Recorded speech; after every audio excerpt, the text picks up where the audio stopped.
What devices do we have here? This is a router. This is a Cisco 4321 router. I've chosen this router specifically, or I purchased this router specifically because it's available in Packet Tracer.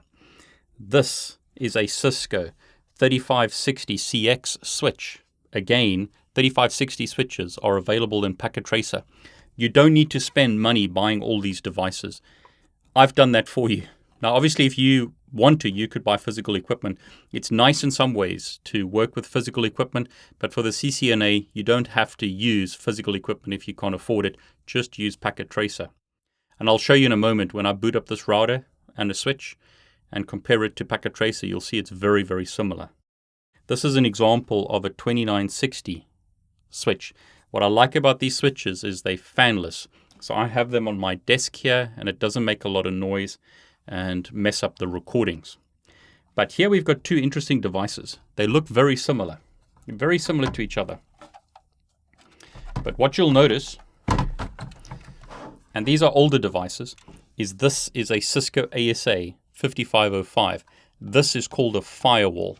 Firewalls allow us to stop bad people getting into our network. So we can restrict who can access our network. They use what are called firewall rules to permit or deny traffic. This is a small little firewall, typically used again in a small business. The idea here is we can connect a bunch of devices directly to the firewall, so it's acting like a switch in some ways. But I could specify what's called the outside interface and the inside interface, and I do not allow, or this firewall does not allow traffic from the outside interface to the inside interface unless you explicitly allow it. Your home router probably does something similar. It has a built-in firewall. Your PC may be also running a firewall, a software firewall directly on the PC. This is an example of a hardware dedicated firewall. Now, routers, as mentioned, often have firewall functionality, but this is a dedicated firewall. Now, you could connect your internet directly to the firewall if you have an Ethernet connection, and then to the router, and then to the switch where your inside devices are or your LAN is. Or you could connect to the router and then have the firewall behind the router.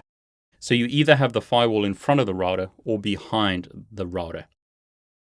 In many cases, you're going to have this behind the router because your ISP may manage the router, or you need a physical connection that's not Ethernet.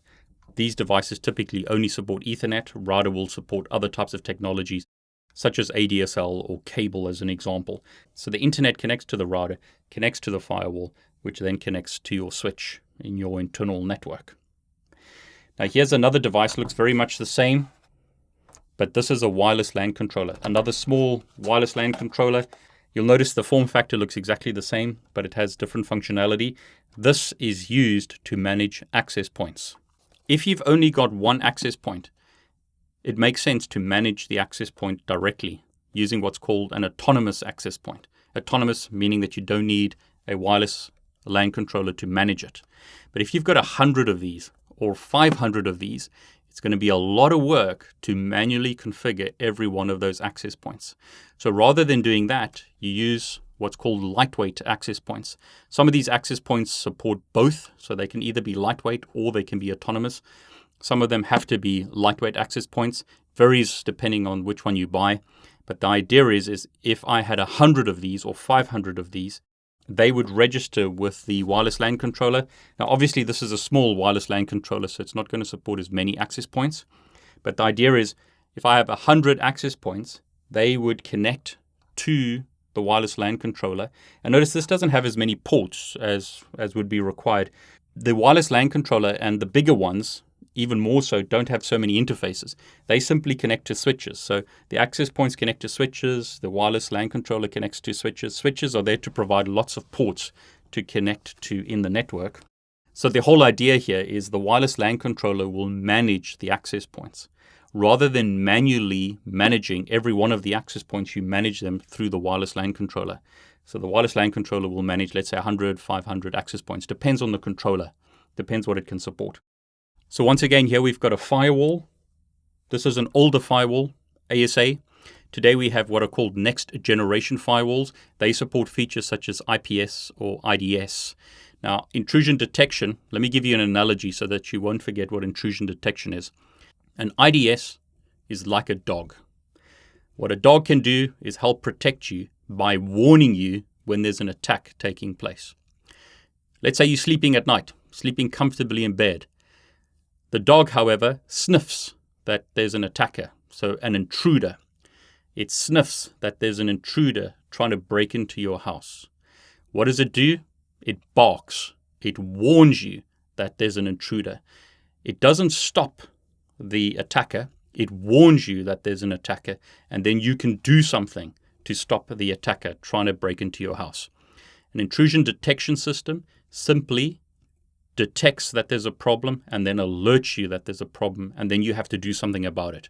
An intrusion prevention system can alert you that there's a problem, but also block the attack, so it can prevent the attack. So if someone breaks into your network remotely, let's say a hacker, it can see that there's malicious activity on the network, and then it can block that attacker, so prevent that attacker from gaining access to your network. Intrusion detection systems typically sit out of band of network traffic, so the traffic is going past them, but they're not in the flow of traffic. They're just getting copies of the traffic to see if there's a problem. An intrusion prevention system sits in line with the traffic, so the traffic is going through the IPS or intrusion prevention system. When there's an attack, it blocks it, so the attacker can't get into your network. So think of an IDS or an IPS as a dog. Is it a small dog? IDS. Is it a very large dog?